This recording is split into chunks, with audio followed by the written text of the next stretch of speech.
Welcome back to the Rockhounding Podcast. Today, we're going to be wading into the exciting world of creek rockhounding. So, if you're someone that loves the thought of finding treasures while connecting with nature, then stick around because this is the episode for you.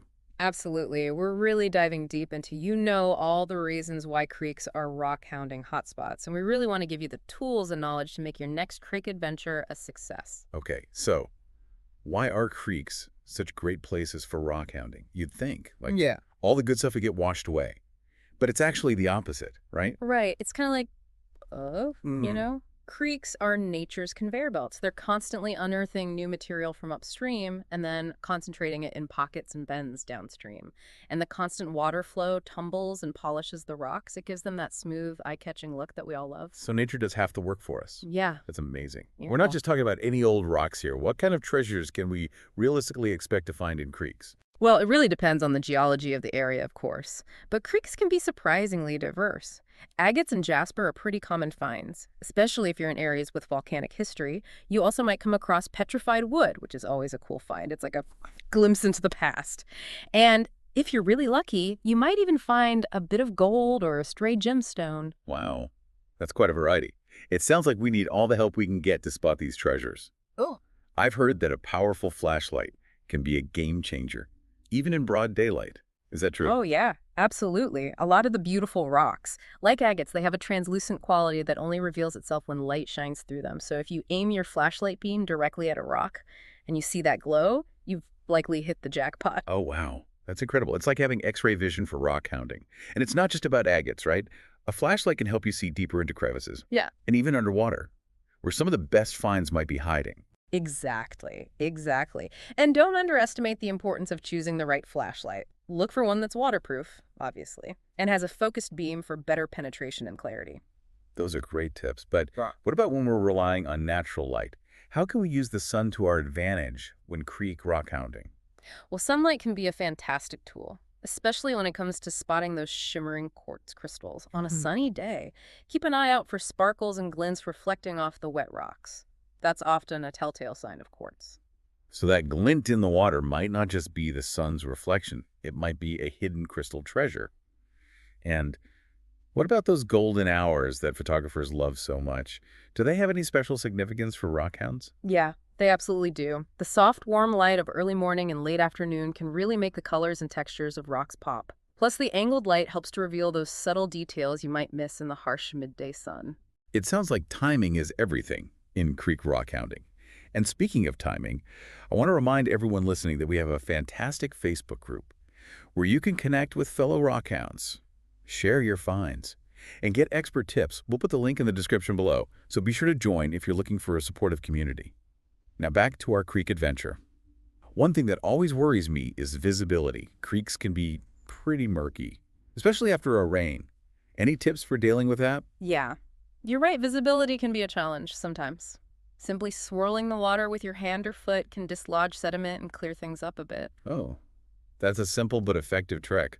I've also heard about using polarized sunglasses to cut down on glare from the water's surface. Does that actually work? Yeah, polarized sunglasses can definitely help, especially on bright days. They filter out those distracting reflections, allowing you to see deeper into the water. Another handy trick is to use a net or sieve to scoop up rocks from the creek bed, especially in deeper areas where it's hard to see clearly. Then you can examine your haul more closely on dry land. That makes sense. And what about that DIY viewing scope I've seen online? The one made from a bucket. Does that actually improve visibility underwater? It could be surprisingly effective.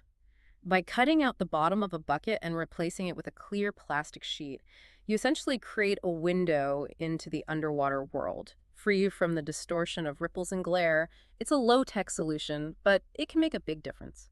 Those are some great tips for improving visibility. I'm already feeling more confident about my next creek adventure. Yeah. But before we jump in, Yeah. I want to make sure we're prepared. What kind of gear should we be packing for a creek rockhounding trip? Well, the first thing is appropriate footwear.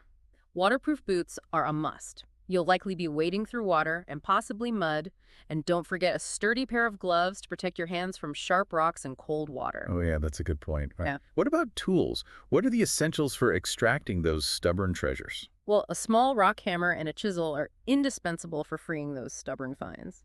And Of course, a sturdy bag or bucket is essential for carrying all your treasures back home. Okay, so we're geared up, we're ready to go. But before we start randomly picking up every rock we see, is there a strategy involved here? Yeah, there is. Remember what we said about creeks being nature's conveyor belts?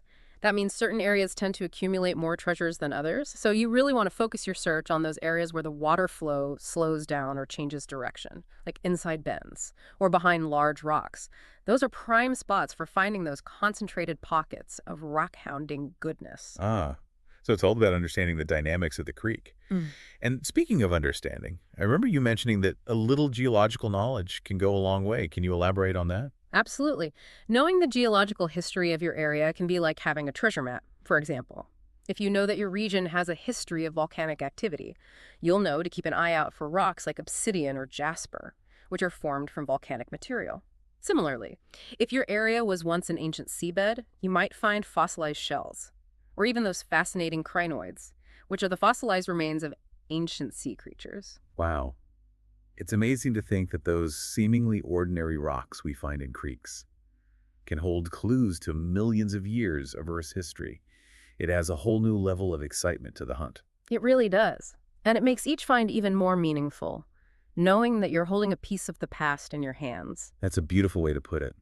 Now, before we get too carried away with our rock hounding adventures, it's important to remember that we're guests in these natural environments.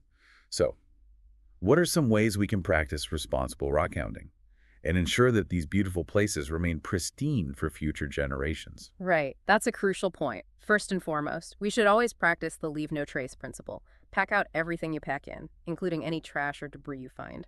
Mm.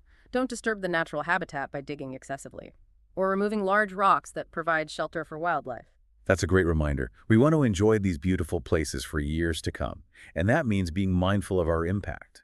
What else can we do to be responsible rock hounds? Well, it's important to remember that rocks are a finite resource, so take only what you need. And avoid over-collecting. It's tempting to grab every interesting rock you see, but leaving some behind ensures that others can enjoy the experience as well. Right. It's all about sharing the love of rock hounding and preserving these natural treasures for future generations. Any other tips for minimizing our impact? Yeah, absolutely. Be aware of any local regulations regarding collecting. Some areas may have restrictions on the size or type of rocks you can take, or they may require permits for collecting. So always check before you go to avoid any unintentional violations. That's a good point. It's always better to be safe than sorry. And while we're on the topic of safety, are there any particular hazards we should be aware of when creek rock hounding? Definitely. Creeks can be dynamic environments, especially after rain. Be mindful of slippery rocks, fast-moving water, and potential hazards like undercut banks or submerged logs. Always let someone know where you're going and when you expect to be back. And of course, never rock hound alone.